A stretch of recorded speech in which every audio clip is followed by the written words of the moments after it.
Pernahkah kalian mendengar kisah seorang anak laki-laki sebatang kara yang bernama Joko Kendil? Walaupun memiliki fisik gemuk dan pendek layaknya sebuah kendil, Joko Kendil dapat menikahi putri raja yang sangat cantik. Bagaimana caranya ia bisa menikahi putri raja itu? Saksikan kisah ceritanya di YouTube channel Legenda Indonesia.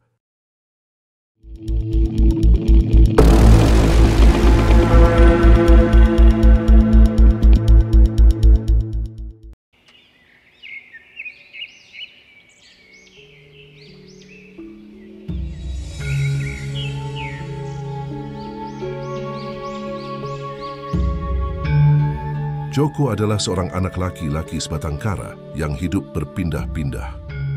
Selain tak memiliki orang tua, ia juga tak memiliki rumah untuk menjadi tempat tinggalnya.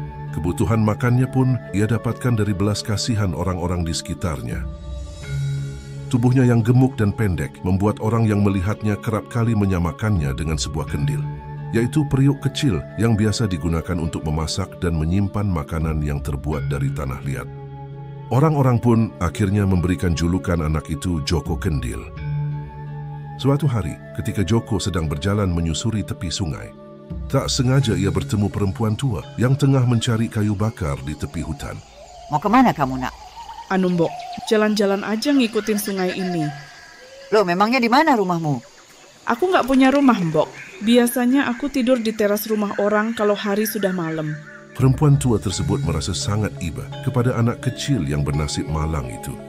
Ia lantas menawarkan Joko untuk tinggal bersamanya.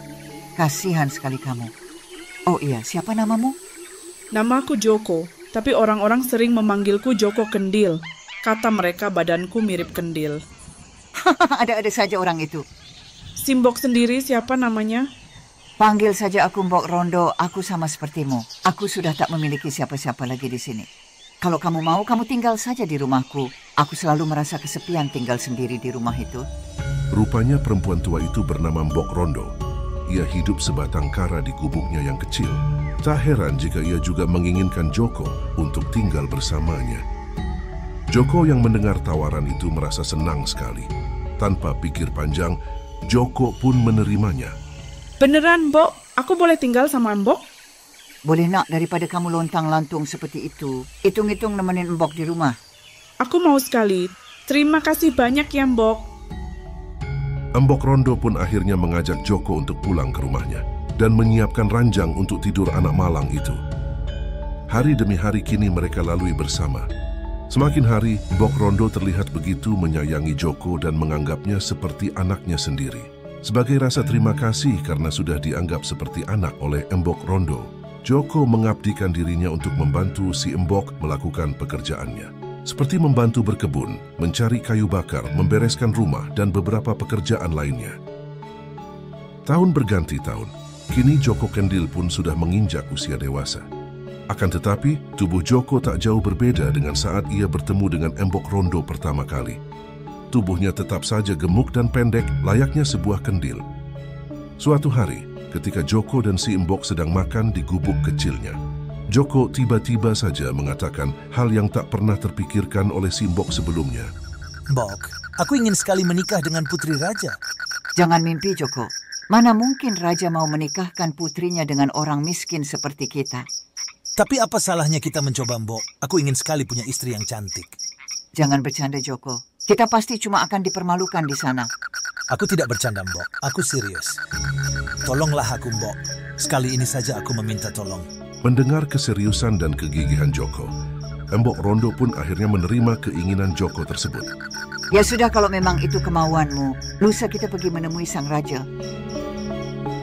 Dan akhirnya tibalah hari di mana Joko Kendil dan Mbok Rondo pergi ke kerajaan untuk menemui sang raja.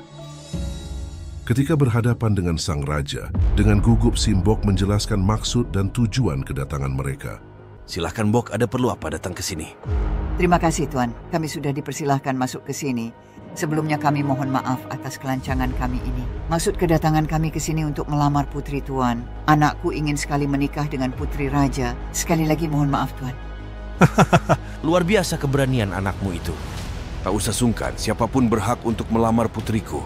Tunggulah sebentar, akan kupanggilkan ketiga putriku. Terima kasih banyak, Tuan. Tak disangka, rupanya sang raja memiliki sikap yang sangat bijaksana. Mbok Rondo pun merasa lega mendengarnya. Tak lama kemudian, muncullah 3 putri yang sangat cantik di hadapan mereka. Sebelum cerita ini dilanjutkan, bagi yang belum subscribe channel ini, silahkan subscribe agar tidak ketinggalan kisah-kisah menarik dari legenda Indonesia. Apabila kalian suka dengan video ini, klik tombol like dan share. Apapun bentuk support dari kalian akan sangat berarti untuk perkembangan channel ini. Terima kasih. Ketiga putri itu merupakan anak sang raja yang bernama Mawar, Kantil, dan Melati. Mereka memiliki usia yang tak jauh berbeda. Ketiganya merupakan gadis dewasa yang telah siap untuk menikah. Nampak dari ujung mata Mbok Rondo, Joko terlihat begitu antusias dan terpana melihatnya. Anakku, Simbok ini ingin melamar salah satu dari kalian untuk dinikahkan dengan anak laki-lakinya. Ayah tidak akan ikut campur. Ayah serahkan sepenuhnya keputusan ini kepada kalian. Adakah dari kalian yang bersedia menikah dengannya? Mendengar pernyataan ayahnya, ketiga putri itu sontak memandang Joko Kendil dengan seksama. Melihat keadaan Joko Kendil yang miskin dan tidak menarik secara fisik, 2 dari 3 putri raja itu tanpa pikir panjang langsung menolak mentah-mentah dan mengumpat kata-kata cacian untuk Joko. Kah? Coba lihat lelaki itu. Melihatnya saja aku sudah jijik. Ya, lihat saja pakaiannya, dekil dan kotor. Dasar tak tahu diri. Kelewatan sekali, Ayah. Aku tak sudi menikah dengan lelaki jelek seperti Kendil ini. Lebih baik aku tidak menikah daripada harus menikah dengannya. Ayah, memangnya sudah tidak ada laki-laki lain hingga ayah akan menikahkan kami dengan lelaki miskin itu? Bikin malu saja. Lagi pula perempuan mana yang mau menikah dengannya? Berbeda dengan kedua kakaknya, putri bungsu yang bernama Melati justru terlihat sedang mempertimbangkannya. Walaupun tidak tampan, tapi sepertinya laki-laki ini baik dan tulus. Ayah, aku tahu dia memang bukan laki-laki tampan dan gagah. Tapi aku yakin dia tulus dan akan berusaha untuk membuat istrinya bahagia. Izinkan aku untuk menikah dengannya, Ayah. Aku akan menerima lamarannya. Mendengar jawaban Putri Melati, seketika semua orang yang ada di sana bak tersambar petir. Mereka tak menyangka Putri Melati menerima lamaran lelaki miskin dan dekil itu. Melati, apakah kau sudah gila? Apa yang kamu lakukan, Melati? Bikin malu keluarga saja. Merasa masih ragu dengan jawabannya, Joko pun memastikan dan bertanya langsung kepada Putri Melati. Putri Melati, benarkah Putri bersedia untuk menikah denganku? Ya, aku bersedia menikah denganmu. Terima kasih, Putri. Aku berjanji tidak akan mengecewakanmu. Aku akan berusaha semampuku untuk dapat membahagiakanmu. Mbok Rondo dan Joko Kendil benar-benar tidak menyangka keinginannya menikahi Putri Raja kini akan menjadi nyata. Mereka kemudian berpamitan dan pulang dengan perasaan bahagia. Saat tiba hari pernikahan mereka, Raja menggelar pesta untuk merayakan pernikahan anaknya dengan Joko Kendil. Walaupun menantu barunya bukan dari keluarga bangsawan, pesta itu tetap digelar dengan sangat meriah. Sang Raja tetap mengundang tamu-tamu penting untuk datang ke pesta itu. Pasangan tersebut pun hidup bahagia setelahnya. Begitu juga dengan Mbok Rondo. Ia senang melihat Joko akhirnya bisa memiliki istri seorang putri bangsawan. Akan tetapi Mbok Rondo merasa sungkan untuk tinggal di lingkungan kerajaan. Ia memilih untuk tetap tinggal di gubuk kecilnya dan kembali menjalani kehidupannya tanpa adanya Joko Kendil. Meski Joko dan Putri Melati menjalani kisah cinta yang harmonis, banyak masyarakat yang masih belum menerima kenyataan tersebut. Bahkan di kerajaan pun, mereka tidak henti-hentinya menerima hinaan dari kedua kakaknya. Putri Kantil dan Putri Mawar tak pernah berhenti mencibir mereka.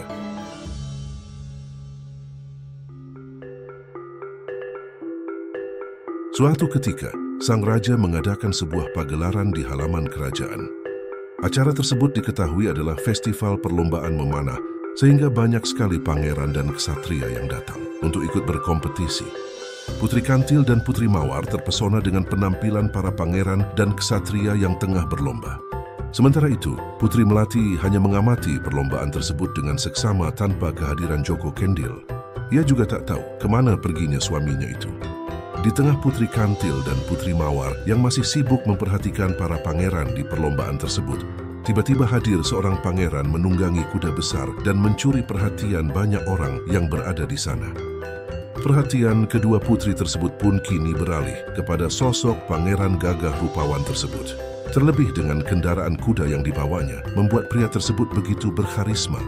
Pangeran itu ternyata juga mengikuti beberapa lomba. Melihat kemampuan pangeran yang di atas rata-rata, Putri Kantil dan Putri Mawar pun dibuatnya terpana. Menyadari bahwa adiknya sama sekali tidak berkomentar, kedua putri tersebut kembali mengusik ketenangan Putri Melati. Lihatlah kuda pangeran itu, Kak. Kudanya saja lebih gagah dari suami melati yang pengecut itu. Mungkin dia merasa malu karena tidak sebanding dengan pangeran dan ksatria yang ada di sini. Makanya dia sekarang bersembunyi. Bisa-bisanya suami seorang putri tidak menghadiri acara penting seperti ini. Memang tak tahu diri. Mana mungkin pecundang itu berani menampakkan dirinya di sini. Bisa-bisa dia dijadikan sasaran busur panah oleh para pangeran itu. Cukup, Kak. Aku sudah muak setiap hari mendengar hinaan dari kalian. Walaupun suamiku tidak tampan, tapi dia sangat menyayangiku. Tak usah kalian menghina suamiku lagi. Kesedihan Putri Melati pun tak dapat ia sembunyikannya lagi. Hatinya sangat sakit mendengar suaminya direndahkan seperti itu. Ia kemudian berlari menuju kamarnya dengan air mata yang terus mengucur dari kedua matanya. Di dalam kamar ia hanya bisa termenung. Kesedihan dan amarahnya berkecamuk menjadi satu. Emosinya kini tak dapat ia bendung lagi. Ia merasa murka dengan kedua kakaknya yang selalu menghina suaminya.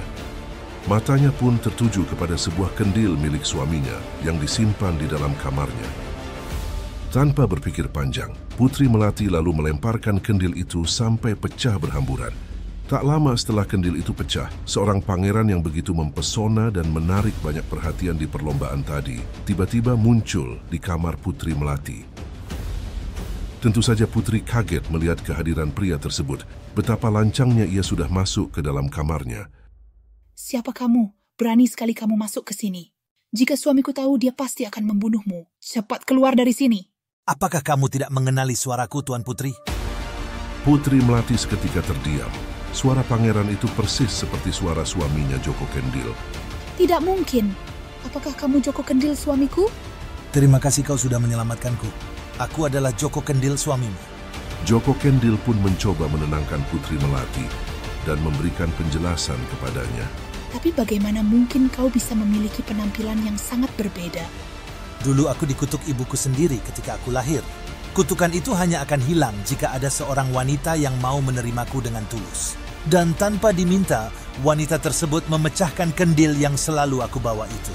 Dan kau sudah melakukan semuanya. Kini aku terbebas dari kutukan itu. Akhirnya Putri Melati pun dapat menerima kenyataan itu dan memberitahukannya kepada semua orang yang ada di kerajaan. Setelah perubahan wujud Joko Kendil, kini kisah pernikahannya semakin bahagia dengan Putri Melati. Sementara itu, kedua putri raja lainnya, yaitu Putri Kantil dan Putri Mawar, hanya bisa menahan rasa kesal dan iri melihat kebahagiaan yang dimiliki oleh adiknya yang selama ini selalu mereka nistakan. Joko Kendil dan Putri Melati pun kerap kali mengunjungi rumah Mbok Rondo yang ada di tepi hutan. Betapa bahagianya Mbok Rondo melihat keduanya kini tampak begitu bahagia. Terlebih lagi Joko Kendil sama sekali tidak memiliki rasa sombong dan masih terus mengingatnya sebagai seorang ibu.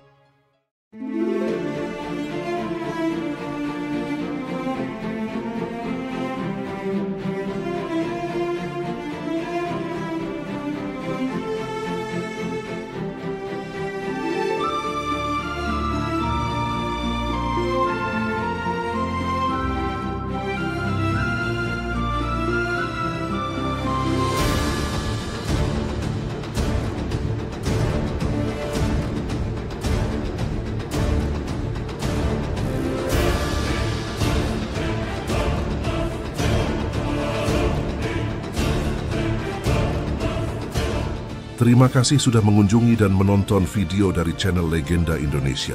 Jangan lupa subscribe, like, dan share agar semakin banyak masyarakat yang selalu bangga dengan kebesaran bangsanya sendiri, bangsa Indonesia.